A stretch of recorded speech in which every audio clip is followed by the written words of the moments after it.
하나님 말씀은 아모스서에서 보겠습니다. 8장 11절부터 14절입니다. 구약성경 1282페이지 아모스서 8장 11절부터 14절 구약성경 1282페이지에 있습니다. 우리 교독하겠습니다. 주 여호와의 말씀이니라. 보라, 날이 이를지라 내가 기근을 땅에 보내리니 양식이 없어 주림이 아니요 물이 없어 가람이 아니요 여호와의 말씀을 듣지 못한 기갈이라. 사람이 이 바다에서 저 바다까지 북쪽에서 동쪽까지 비틀거리며 여호와의 말씀을 구하려고 돌아다녀도 얻지 못하리니 그날에 아름다운 처녀와 젊은 남자가 다 갈하여 쓰러지리라. 사마리아에 죗된 우상을 두고 맹세하여 이르기를 다나 내 신들이 살아있음을 두고 맹세하노라 하거나 부엘세바가 위하는 것이 살아있음을 두고 맹세하노라 하는 사람은 엎드러지고 다시 일어나지 못하리라. 아멘. 기도드리겠습니다. 살아계신 하나님 감사합니다. 이 시간 또 우리가 하나님의 말씀을 전하고 듣습니다. 성령께서 역사하셔서 우리를 향한 하나님의 뜻을 잘 깨달아 알게 도우소서. 말씀대로 믿고 살아갈 때에 하나님의 영광이 드러나고 우리가 하나님의 크신 은혜를 누리게 되며 또 우리가 다른 사람들을, 이 사회를, 이 국가를 복되게 함을 믿습니다. 하나님의 말씀에 창념하는 우리 모두가 되도록 성령께서 주장하여 주옵소서. 예수님 이름으로 기도드렸습니다. 아멘. 오늘 그 본문은 이제 하나님께서 이스라엘 백성들에게 형벌을 내리셨어요.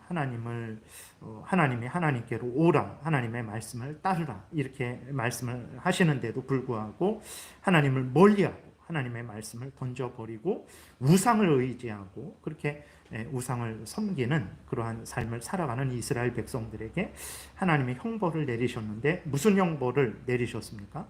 하나님의 말씀을 듣지 못하는 형벌을 내리신 거예요. 그러니까 이스라엘 사람들이 아니 이게 뭔 형벌인가 우습죠. 아니 전쟁이 난다든지 아니면 질병에 걸려서 목숨을 잃는다든지 아니면 모든 우리가 평생 쌓아 모은 물질을 다 잃어버린다든지 이런 것이 형벌인 줄 알았는데 하나님의 말씀을 듣지 못하는 형벌을 내렸어요. 아무것도 아닌 것처럼 생각을 했죠. 그런데 시간이 지나면서 보니까 어떻게 됩니까? 수많은 사람들이 쓰러집니다. 젊은 남자, 젊은 여자, 힘 있는 남자, 힘 있는 여자가 다 쓰러져 버려요. 근데 왜 쓰러지나? 물질이 없어서 쓰러지는 것도 아닙니다. 권세, 그런 것이 없어서 쓰러지는 게 아니에요. 왜 쓰러집니까? 하나님의 말씀이 없으니까 쓰러져요. 하나님의 말씀이 없는데 왜 쓰러집니까? 하나님의 말씀은 생명의 말씀이죠. 진리의 말씀입니다. 구원의 말씀이죠. 악한 사탄 마귀와 싸워 이기는 말씀이에요. 그런데 이 말씀이 없는 거예요. 그래서 물질은 풍성하고 물도 풍성하고 모든 것들이 풍성한데 생명이 없는 거죠. 진리가 없는 거예요. 구원이 없는 것입니다. 사탄 마귀와 싸울 수 없는 거예요. 혼돈과 혼란과 거짓이 횡행하게 되는 거예요. 하나님이 아닌 것들이 하나님 행세를 하게 되는 거죠. 사람이 살 수 없는 세상이 되어버린 것입니다. 하나님의 말씀이 하나님의 말씀을 듣지 못하는 형벌? 그게 무슨 형벌인가? 알고 보니까 그게 제일 무서운 형벌인 거죠. 하나님의 말씀을 통해서 하나님을 알고 하나님의 뜻을 알고 우리가 하나님을 어떻게 섬겨야 될지를 알고 그것이 생명길인데 하나님의 말씀이 없으니까 하나님도 모르고 하나님의 뜻도 모르고 우리가 어떻게 살아가야 되는지도 모르고 그러니까 그냥 혼란과 혼돈과 거기에 악한 사탄의 괴계와 사탄의 그 올무에 걸려서 허우적대다가 거기서 멸망하게 되는 거죠. 우리가 이렇게 하나님의 말씀을 전하고 듣는 이것이 아무것도 아닌 것 같은데 아닙니다.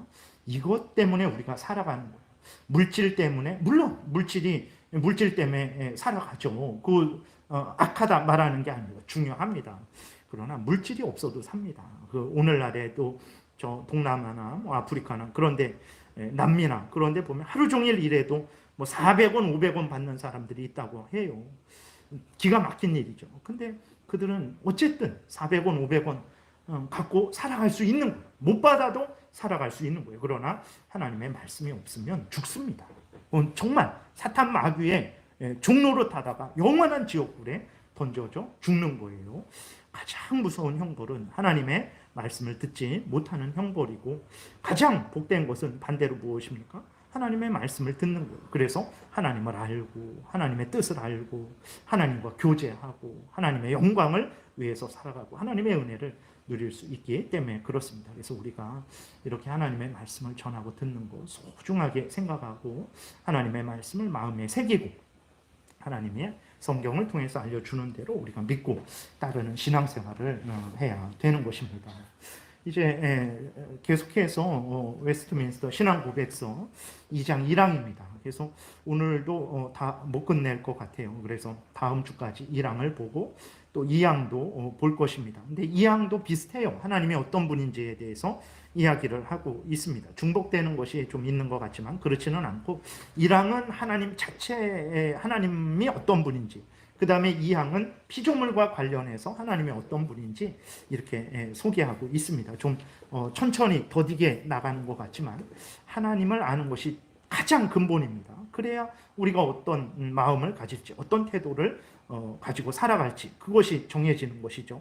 그래서 약간 더디게 느껴질지라도 잘 또 인내하시면서 또 우리가 하나님이 어떤 분인지를 알아가야 되겠습니다. 우리가 2장 1항입니다. 우리 다시 한번 2장 1항을 또 이렇게 전체적으로 한번 읽어보고 그 다음에 계속해서 구체적으로 살펴보겠습니다. 시작. 오직 한 분이시며 살아있고 참된 하나님이 계신다. 그분은 존재와 완전함에서 무한하시며 지극히 순수한 영이시고 보이지 않으시고 몸이나 지체나 성정이 없으시고 불변하시고 광대하시고 영원하시고 완전히 이해될 수 없으시고 전능하시고 지극히 지혜로우시며 지극히 거룩하시고 지극히 자유하시고 지극히 절대적이시며 자기 자신의 영광을 위해 그 자신의 불변하고 지극히 의로우신 뜻의 계획대로 모든 일을 행하신다. 또한 하나님은 지극한 사랑이시며 은혜롭고 자비로우시며 오래 참고 선함과 진리가 풍성하시고 불의와 허물과 죄를 용서하시고 부지런히 그를 찾는 자에게 상 주시는 자이며 그럼에도 불구하고 심판에서 지극히 공의롭고 두려우시며 모든 죄를 미워하시고 범죄자를 분명히 형벌하시는 분이시다. 아멘. 이게 성경에서 하나님이 어떤 분인지를 알려주는 것을 아주 핵심적으로 요약을 한 것입니다. 그래서 우리가 믿는 하나님이 이런 하나님이에요. 그래서 하나님이 어떤 분인지를 알아야 우리가 하나님 앞에서 바로 삶을 살아갈 수 있는 거죠. 가장 하나님을 아는 것이 가장 기본이고 근본이라는 것을, 신앙생활의 가장 기본이고 근본입니다. 오늘날의 신앙생활을 우리 대한민국 이게 많은 그리스도인들이 어떻게 생각합니까? 가장 신앙생활의 중심은 내가 예수 잘 믿어서 복 받는 것이다. 근데 그 복이 이제 되게 세상적이고 현실적이고 물질적인 그러한 복으로만 생각을 하죠. 그런 복도 하나님 주시지만, 그러나 그리스도인의 더 근본되는 본분은, 더 기본적인 신앙은 바로 하나님을 아는 거예요. 그리고 하나님이 알려주신 대로 하나님을 경외하는 것입니다. 내가 이 땅에 물질적인 복을 많이 받았던 못 받았던, 육신적인 건강의 복을 많이 받았던 못 받았던, 그거는 상관이 없는 거예요. 그건 둘째고, 가장 근본은 내가 부유하건 가난하건 건강하건 약하건 하나님을 알고 하나님을 믿고 섬기는 이것이 신앙의 근본이라는 것을 우리가 잊지 말아야 됩니다. 그래서 신앙을 바로 우리가 해 나가야 되는 거죠. 우리가 이어서 살펴볼 것은 이제 하나님이 지극히 절대적인 분이다라는 것을 이제 살펴보겠는데, 하나님은 절대적인 분이시라는 것을 우리가 늘 잊지 말아야 됩니다. 그러니까 하나님이 절대적인 분이에요. 그렇기 때문에 하나님은 항상 계시다라는 것을, 안 계실 수가 없는 분이에요. 왜냐하면 하나님은 존재적으로 절대적인 분이시기 때문에 그렇습니다. 다른 모든 것들은 상대적인 것들이죠. 없어도 되는 것들이에요. 그러니까 하나님은 절대적이지만, 예를 들어서 인간은 절대적이지 않죠. 인간은 없어도 되는 존재들입니다. 하나님이 만드시니까 생긴 거예요. 인간이 없어진다고 해서 세상이 변하는 것 아닙니다. 인간이 없어진다고 해서 하나님이 문제가 생기는 거 아니에요. 하나님은 절대적인 분이시죠. 그러니까 하나님은 항상 계십니다. 근데 인간도 상대적이에요. 없어도 되는 존재죠. 하늘도 없어도 됩니다. 땅도 없어도 되고 그 바다도 없어도 되는 거예요.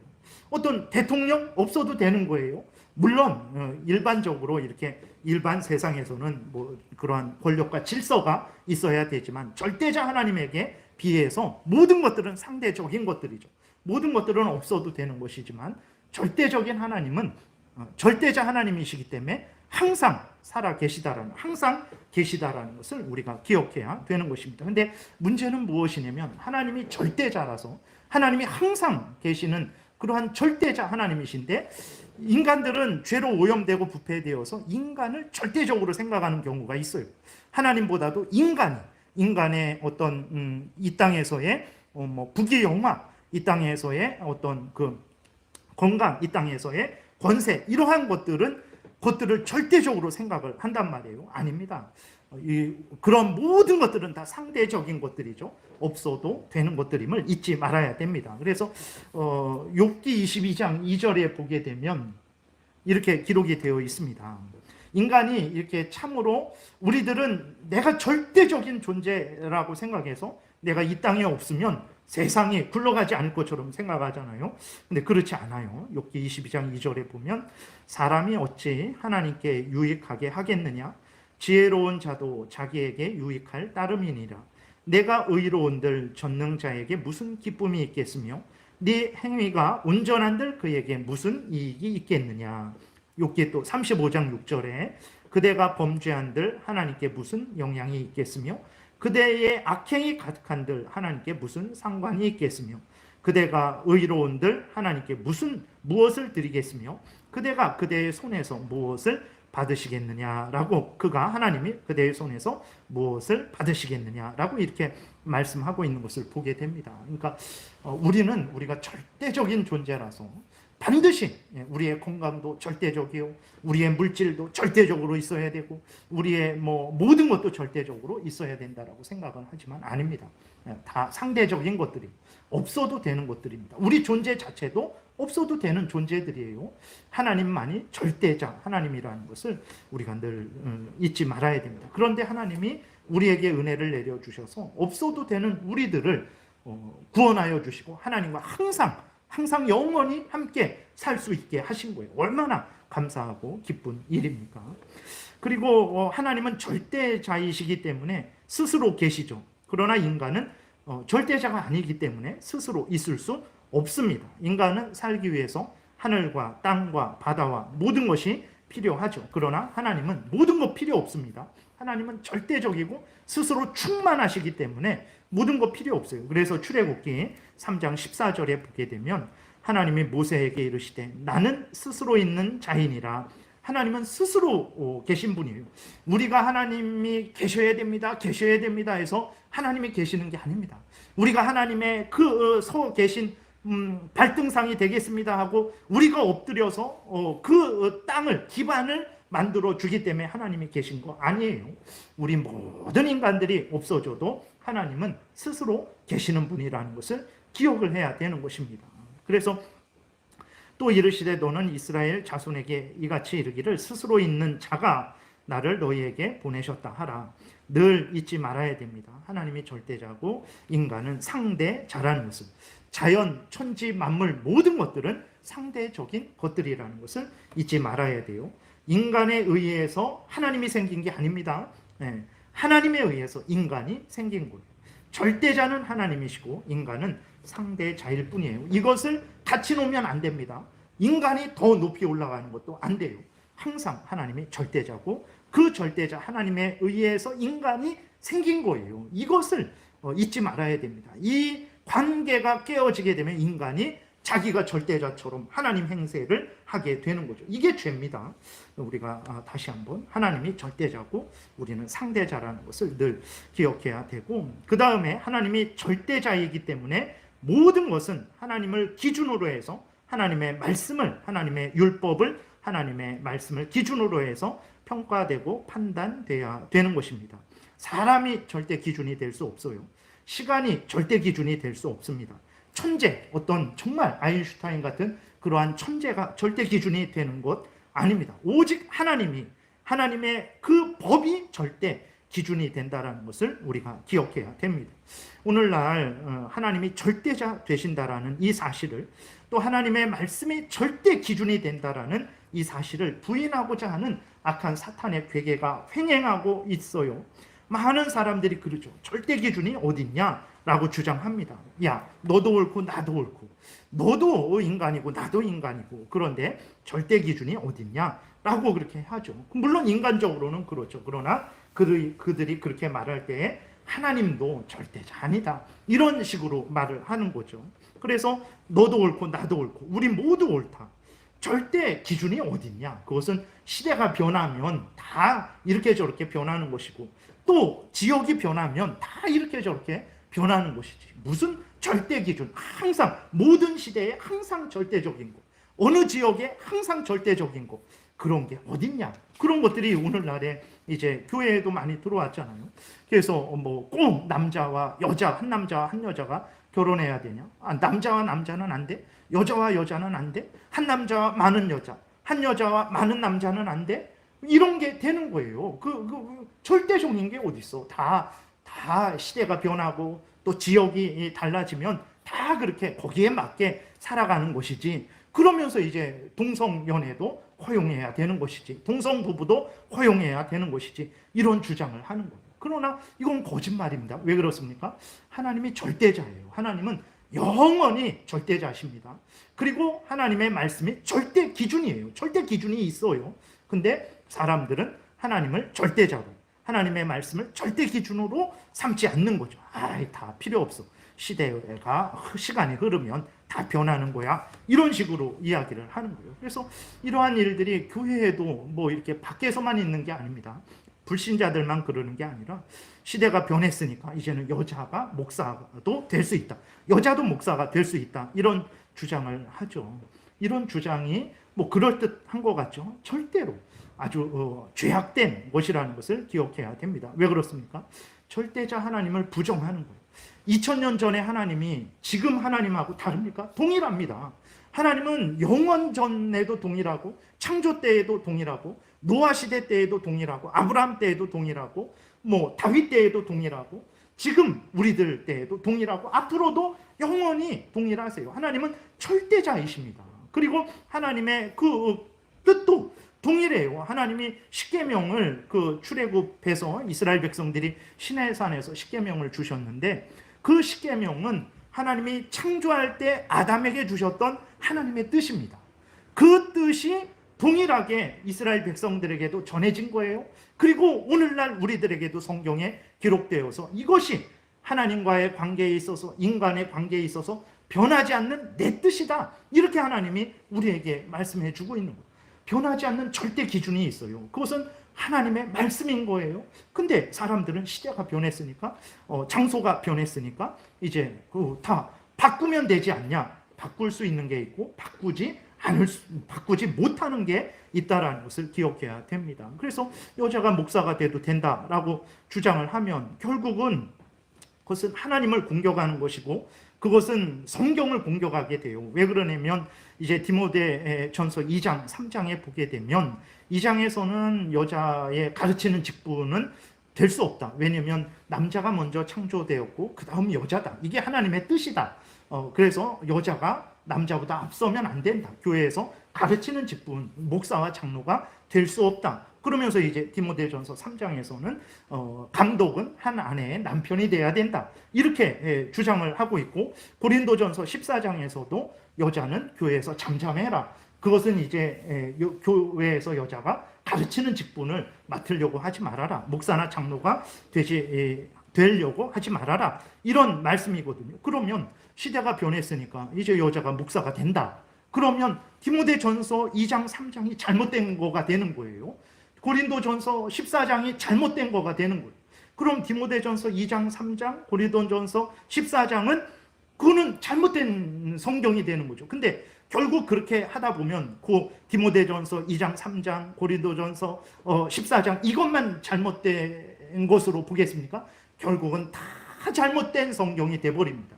그래서 뭐 절대적인 기준이 없어지는 거예요. 우리가 정말 조심해야 됩니다. 그러니까 하나님을 생각할 때, 우리가 하나님을 믿을 때 하나님은 어떤 분인가? 하나님은 절대자 하나님이다. 영원부터 영원까지 항상 하나님은 살아계신 절대자 하나님입니다. 그리고 하나님이 절대자이기 때문에 하나님의 법이 절대 기준이 된다.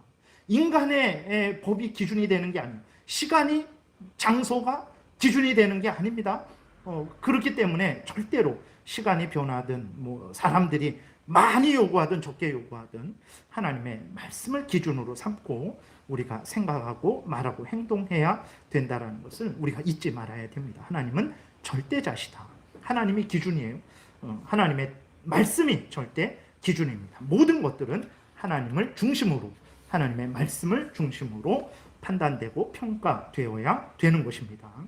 그 다음에 보게 되면 하나님은 어떤 하나님이냐 그랬을 때 자기 자신의 영광을 위해서 일하시는 하나님이다 라고 이렇게 기록이 되어 있죠.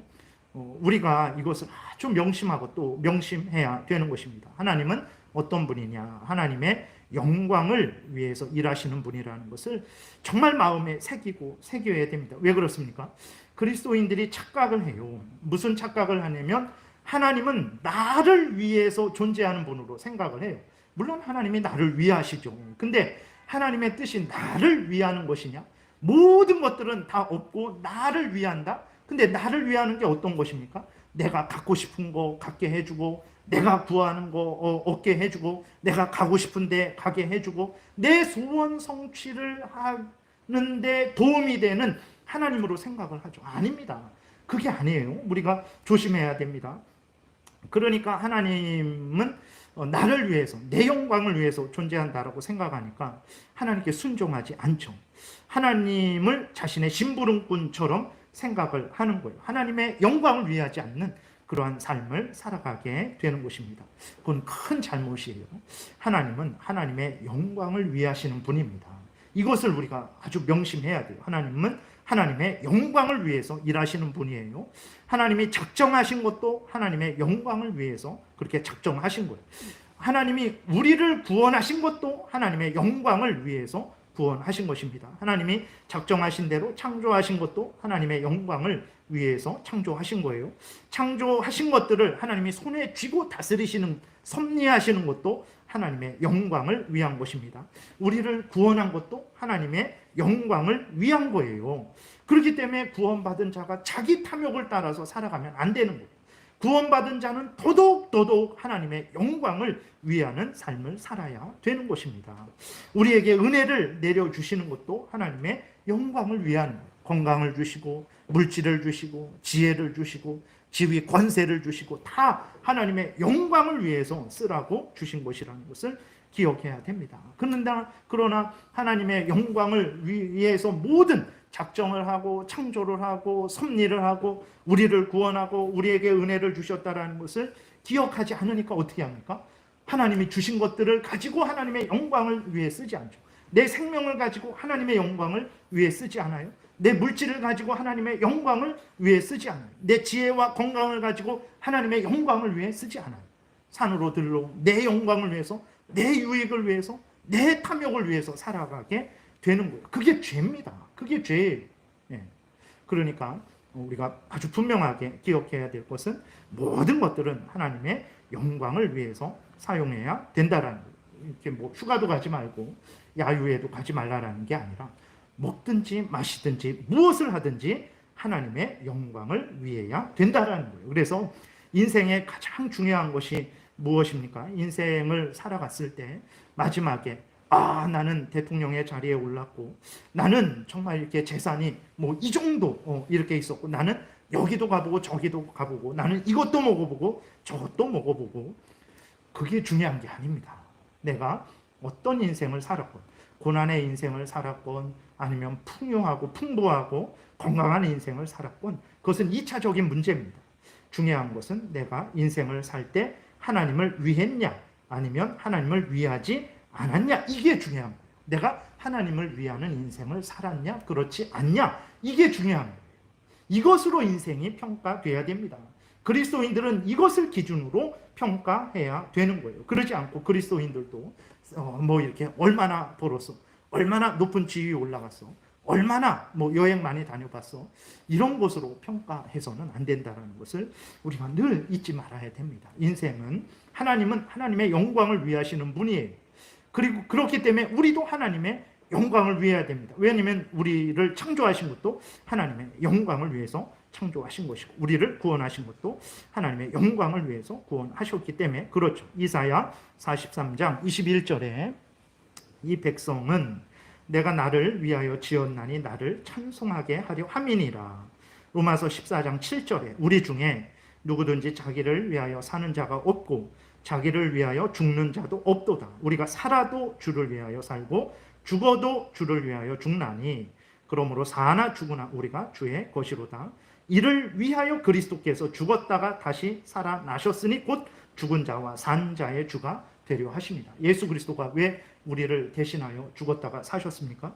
우리로 하여금 하나님을 위하여 살게 하시려고 우리를 대신하여 죽었다가 사셨다라는 거예요. 고린도전서 10장에 보게 되면 그런즉 너희가 먹든지 마시든지 무엇을 하든지 다 하나님의 영광을 위하여 하라. 유대인들에게나 헬라인에게나 하나님의 교회나 거치는 자가 되지 말고 나와 같이 모든 일에 모든 사람을 기쁘게 하여 자신의 유익을 구하지 아니하고 많은 사람의 유익을 구하여 그들로 구원을 받게 하라. 하나님을 위해서 하나님의 명령 따라서 이웃을 사랑하는 그런 삶을 살라라는 거죠.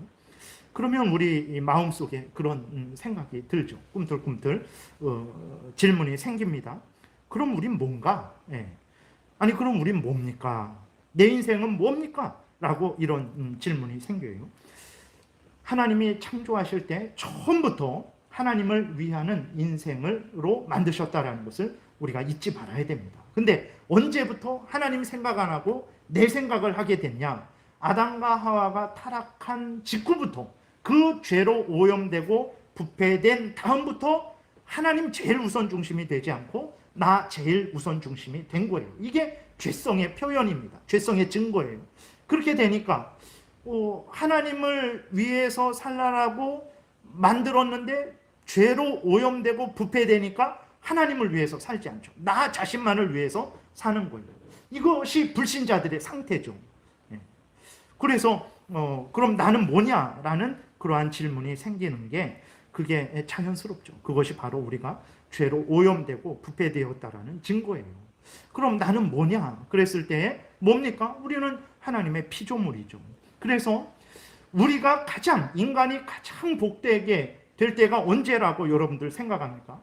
내 마음대로 말하고 내 마음대로 행하고 내 마음대로 생각하고 내가 가고 싶은데 마음대로 먹고 싶은 거 마음대로 모든 일, 하고 싶은 일, 모든 일 마음대로 할 때 내가 가장 복될 것 같습니까? 아닙니다. 언제 인간이 가장 복됩니까? 나는 뭔가? 라는 생각이 들 정도로 하나님을 위할 때 그 인간이 가장 복되게 된다는 것을 우리가 잊지 말아야 됩니다. 여러분, 사탄 마귀는 속여요. 한평생이다. 70년, 80년이다. 지금 당신 너 나이가 몇 살이냐? 얼마나 산다고 그렇게 하나님 하면서 사냐? 인생을 즐기고 너를 위해서 살아라. 이렇게 사탄 마귀가 속입니다. 그러면 우리가 행복할 것 같습니까? 가장 불행해져요. 사탄 마귀 말 듣고 아담과 하와가 가장 행복할 줄 알았지만 가장 비참한 죽음에 이르게 되지 않았습니까? 여러분, 우리는 뭡니까? 우리는 하나님의 피조물이에요. 우리가 하나님을 위할 때 우리는 가장 복되게 됩니다. 하나님이 그렇게 만드셨어요. 그래서 나는 뭔가? 내 인생 뭔가? 내가 하나님을 위해서만 살아야 되는가? 그럼 나는 손해보는 거 아닌가? 이렇게 생각하지만 오히려 손해볼 것 같은데 손해보지 않는다라는 거. 하나님을 위하는 인생을 살 때 가장 하나님이 교회에서 주신 사명 감당할 때, 가정에서 주신 사명 감당할 때, 직장에서 주신 사명 감당할 때, 국민으로서의 주신 사명 감당할 때 그 사람이 가장 복되게 되는 거예요. 내 마음대로, 교회에서도 내 마음대로, 가정에서도 내 마음대로, 직장에서도 내 마음대로, 국민으로서도 내 마음대로 복될 것 같지만 아닙니다. 가정에서도, 직장에서도, 국민으로서도, 교회에서도 하나님을 위해서 살 때 그 사람이 가장 복되다라는 것을 잊지 말아야 됩니다. 그는 하나님을 위해서 사는 건 절대로 손해보는 것이 아니에요. 사무엘상 2장 30절에 이렇게 말씀을 하고 있어요. 그러므로 이스라엘의 하나님 나 여호와가 말하노라. 내가 전에 내 집과 내 조상의 집이 내 앞에 영원히 행하리라 하였으나, 그러니까 하나님의 엘리 제사장과 그 아들들을 이제 책망하시는 거죠. 이제 나 여호와가 말하노니 결단코 그렇게 하지 아니하리라. 나를 존중히 여기는 자를 내가 존중히 여기고 나를 멸시하는 자를 내가 경멸하리라 그랬어요. 하나님을 위하면 우리가 손해볼 것 같죠? 아닙니다. 하나님이 우리를 존중히 여겨주시는 거예요. 하나님을 멀리하고 하나님을 대적하고 나를 위하면 내가 잘 될 것 같죠? 아닙니다. 생사화복이 누구에게 있습니까? 흥망성쇠가 누구에게 있습니까? 야고보서 1장 17절에 하나님은 각양 좋은 은사와 온전한 선물을 가지고 계시고 그것을 우리에게 주신다 그랬어요. 각양 좋은 은사와 온전한 선물을 가지신 하나님을 가까이 할 때 우리가 가장 복되다라는 것을 기억하십시오. 하나님은 하나님을 위하는, 하나님의 영광을 위해서 이 모든 일을 하셨어요. 하나님의 뜻을 따를 때 우리도 가장 복되게 된다라는 것을, 하나님의 영광을 위할 때 우리도 가장 복되게 된다라는 것을 정말 마음에 새기고 또 새기고 또 새기고 또 새겨야 되는 거예요. 그 다음에 하나님은 어떤 분이냐? 그 자신의 불변하고 지극히 의로우신 뜻의 계획대로 모든 일을 행하시는 분이시다. 하나님이 하나님의 뜻대로, 하나님의 계획대로 행하십니다. 근데 그 하나님의 뜻은 불변한다 그랬어요. 하나님의 뜻은 불변한다. 우리가 분명히 믿어야 됩니다. 하나님의 뜻은 불변해요. 하나님이 이렇게 예를 들어서 구약의 제사법처럼 구약 모세에게 허락하시고 그 다음에 그 지키라 그러시고 이제 예수 그리스도께서 오신 다음에는 하나님이 더 이상 그 법을 지키지 말아라 라고 명확하게 말씀을 하지 않은 이상은 하나님의 법은 계속해서 영원하다라는 것을 우리가 기억해야 되는 것입니다. 그래서 십계명이 왜 이스라엘 백성들이 시내산에서 받은 것을 우리가 그 십계명을 지켜야 됩니까? 하나님의 법은 영원하기 때문에. 하나님이 마태복음 5장에서 율법의 1.1획도 그 하나님이 주신 십계명 한 그러한 획도 1.1획도 하나님이 그것은 없어지지 않는다 그랬어요. 오히려 예수 그리스도께서 오셔서 그 율법을 완성시키러 오셨다 이렇게 말씀하고 있는 것을 보게 됩니다. 그래서 하나님의 법은 하나님이 이렇게 이제는 그만 지켜라, 이제는 이것으로 바꾸겠다라고 하나님께서 말씀을 하시든지 섭리 가운데 인도하시지 않은 이상 하나님의 법은, 하나님의 뜻은 불변한다라는 것을 우리가 분명히 기억을 해야 되는 것입니다. 근데 우리가 실생활에 보게 되면 하나님의 뜻이 변하는 것 같아요. 당장 우리가 성경을 읽다가 또 보게 되면 하나님의 뜻이 변하는 게 한두 번이 아닙니다. 예를 들어서 그 히스기야도 보게 되면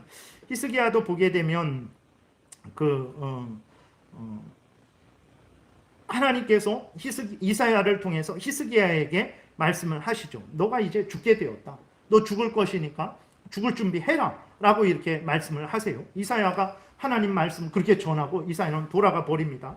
그러니까 히스기야가 그 하나님의 너는 이제 죽을 것이니까 죽을 준비해라, 유언하고 뭐 물품 정리 다 해라, 곧 죽을 것이다, 이 말을 듣고는 히스기야가 어떻게 합니까? 벽을 향해서 하나님께 간절히 기도합니다.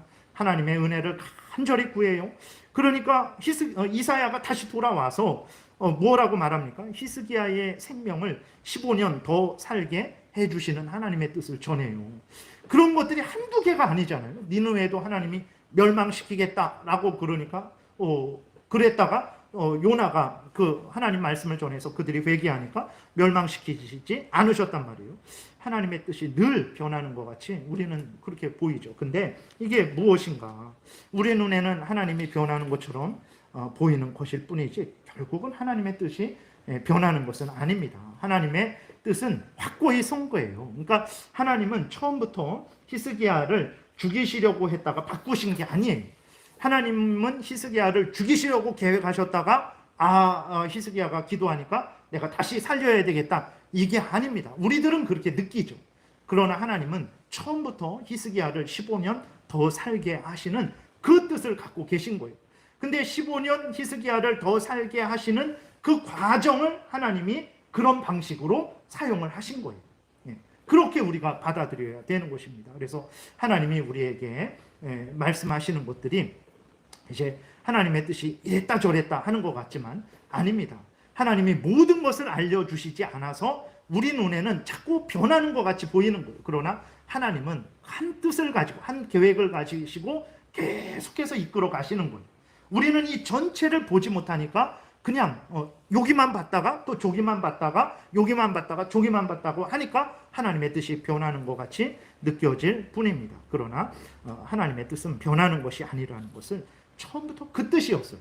근데 그렇게 행하시기 위해서 이런 방식을 사용하셨다라는 것을 우리가 기억을 해야 되는 것입니다. 이것이 하나님의 뜻이 변하지 않는다라는 것은 얼마나 우리에게 위로가 되는지 모릅니다. 예수 그리스도를 믿어라. 그래야면 멸망하지 않고 영생을 얻을 것이다. 그것이 변한다라고 생각해 보세요. 내가 하나님을 잘 못 섬기면 변한다. 너가 헌금을 어느 정도 이상 내지 않고 어느 정도 이하 내면 변한다. 너가 죄를 짓는데 한 1000번 이상 죄를 지면 변한다. 우리가 어떻게 살겠습니까? 다 어기게 되는데. 근데 하나님의 뜻은 우리의 어떠함에 의해서 변하는 게 아니에요. 하나님의 뜻은 하나님에게 기반을 두고 있기 때문에 하나님이 그 뜻대로 영원토록 변함없이 그 뜻을 그대로 이루시는 거예요. 그게 얼마나 위로가 됩니까? 예수를 믿어라. 그러면 너가 멸망치 않을 것이다. 그 말씀은 변하지 않습니다. 그렇기 때문에 내가 부족하고 연약하고 내가 못나고 내가 실수했을 때에도 정말 그 하나님의 변하지 않는 그 뜻 때문에, 약속 때문에 내가 위로를 얻고 다시 힘을 얻고 회개하고 용기를 얻어서 하나님 앞에서 이렇게 살아가는 것 아니겠습니까? 하나님의 뜻이 변하지 않는 것 얼마나 복된지 모릅니다. 세상에서도 보세요. 정말 세금 때문에 집, 부동산 그 가격이 얼마나 변동합니까? 거기에다가 종부세나 모든 세금들이 얼마나 왔다 갔다 합니까? 그 견딜 수가 없잖아요, 우리가. 근데 하나님은 변하지 않아요. 얼마나 우리가 안심이 되고 안정이 되는지 모릅니다. 또 하나님의 뜻은 의로우세요. 항상 옳습니다. 항상 잘못된 것이 없어요. 우리들은 아닌 것 같은데 이렇게 생각을 하지만 아닙니다. 하나님의 뜻은 항상 옳습니다. 마태복음 20장에 보면 지난주에도 말씀드렸죠. 이제 포도원 주인이 오전 6시에 나가서 일꾼을 데려왔어요. 그리고 9시에도 나가고 12시에도 나가고 오후 3시에도 나가고 오후 5시에도 이제 나가서 일꾼을 데리고 오고 6시에 일을 마치고 이제 각자에게 품삯을 줍니다. 근데 처음부터 그 포도원 주인은 오전 6시에 일한 사람에게도 하루 품삯을 주기로 약속했고 9시, 12시, 3시, 5시에 온 사람들에게도 하루 품삯을 주기로 약속을 하셨죠.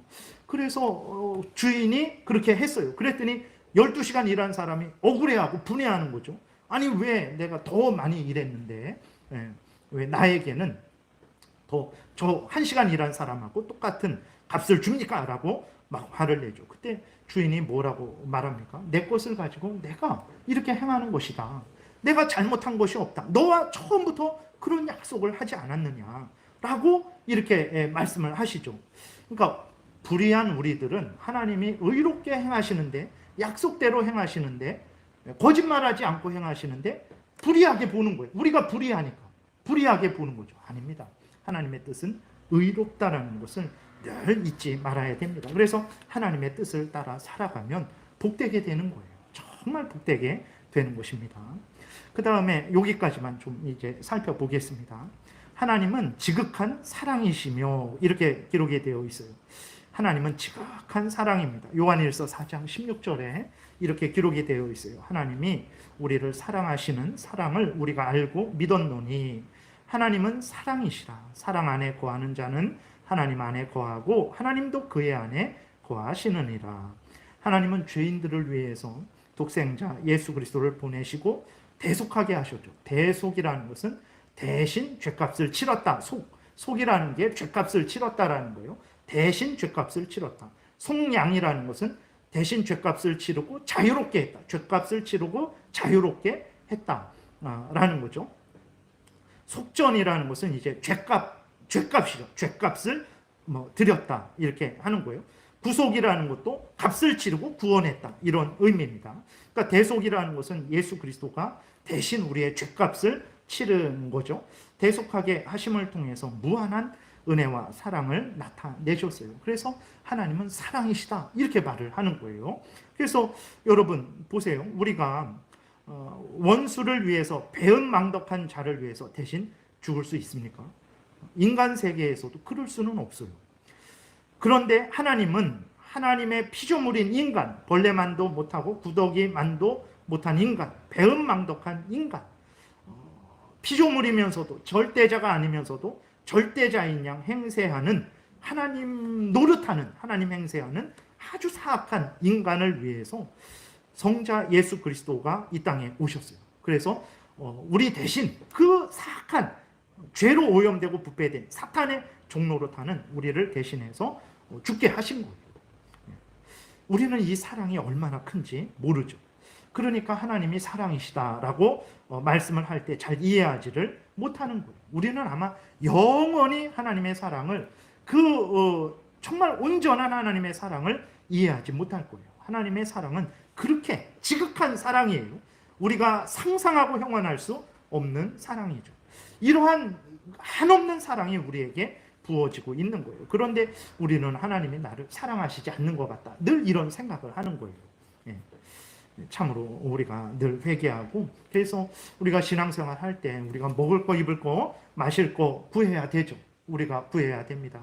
그런데 우리가 그것만 구해서는 안 되고 정말 하나님의 이름 높아지고 하나님의 뜻 이루어지고 하나님의 영광 드러나고 또 우리가 하나님의 은혜와 사랑을 깨달아 알기를 위해서 그 은혜의 깊이와 넓이와 높이가 어떠한지를 하나님이 알게 해주시기를 위해서 기도해야 됩니다. 그래야 그 은혜를 받아서 날이 갈수록 하나님의 은혜가 이렇게 크고 넓고 높은 것이었구나 우리가 깨달아 알게 되고 하나님을 더 사랑하게 되고 더 의지하게 되는 거예요. 그래서 정말 우리가 기도할 때 다른 거 많이 열심히 기도하십시오. 근데 정말 하나님의 은혜와 사랑을 더 많이 알게 해달라고, 더 깨달아 알게 해달라고 하나님께 기도하셔야 됩니다. 그렇게 되면 하나님이 지극한 사랑이시다. 요한일서 4장 16절에 하나님은 사랑이시다 그럴 때 아멘. 하나님, 내가 지금 가난한 정말 내일 당장 어디 밥 한 끼 사 먹을 수 없고 정말 버스 탈 돈이 없는 상황일지라도 북한이나 중국에 있는 사람들이 여러분 어떨 것 같아요? 요한일서 4장 16절 읽으면 하나님은 사랑이시다 이렇게 말하면 북한이나 중국에 있는 사람들이 거짓말하지 마세요. 지금 제 상황이 어떤데? 지금 제가 죽게 생겼습니다. 하나님이 무슨 사랑입니까? 이렇게 말할 것 같아요? 아닙니다. 그들이 정말 그들 앞에서 하나님은 사랑이십니다. 요한일서 4장 16절 말씀이 전해질 때 그들은 아멘 하나님, 정말 그렇습니다 하나님, 아멘 하나님, 하나님은 사랑이십니다 라고 그들은 그렇게 고백할 겁니다.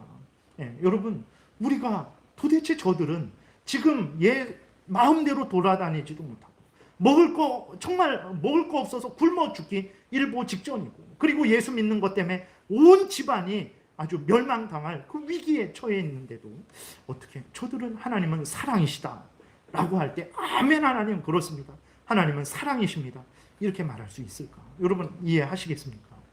우리가 기도해야 됩니다. 하나님께 정말 우리가 회개하고 기도해야 돼요.